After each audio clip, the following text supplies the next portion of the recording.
are playing the Cubs. I don't know if they're replaying it or whatever else, but they played it last night, and I got sucked into the whole thing. If you ever get a chance, it's at ESPN 30 for 30 on Steve Bartman. Very well done. Who was the innocent Cubs fan sitting in the front row on the right behind third base in Game 6 of the playoffs. A little further down the line.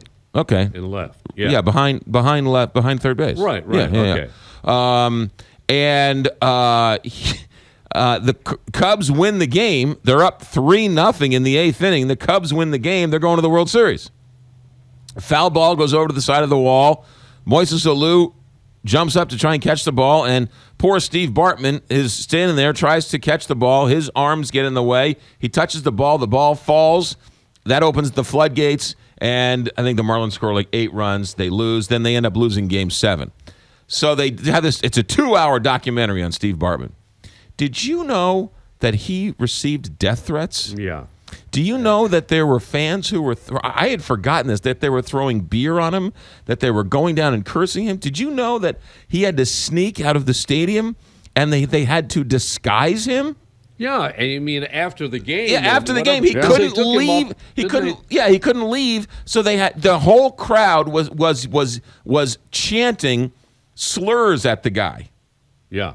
You also know that he wasn't the only one going after the ball. Oh, there was at least 6 or 7 other fans who were going after the ball. They were disappointed that they didn't get it. Right, and I knew this. The shortstop for the Cubs shortly after that boots a routine double play ball that would have ended the game.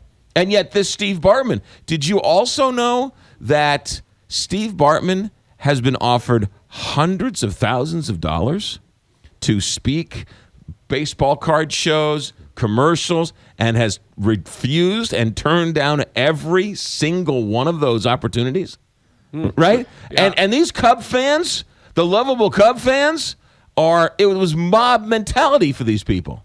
Here's a question. Do you think it would have been as great had Alou not been so demonstrative about not catching the ball? If it, just let it go.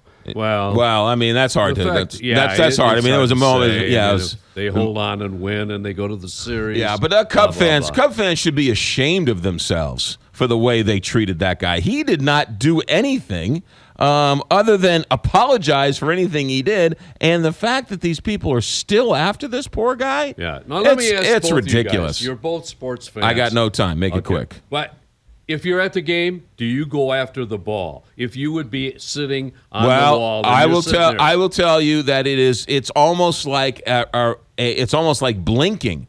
Right? Yeah. If a ball's coming at you, the first thing your first reaction is to try and catch the ball. Mike? So that's... Oh, I agree. Knee-jerk reaction. Yeah, it's ridiculous. Cub fans should be ashamed of themselves. 656, Big 550 KTRS. There may be one thing that's standing between you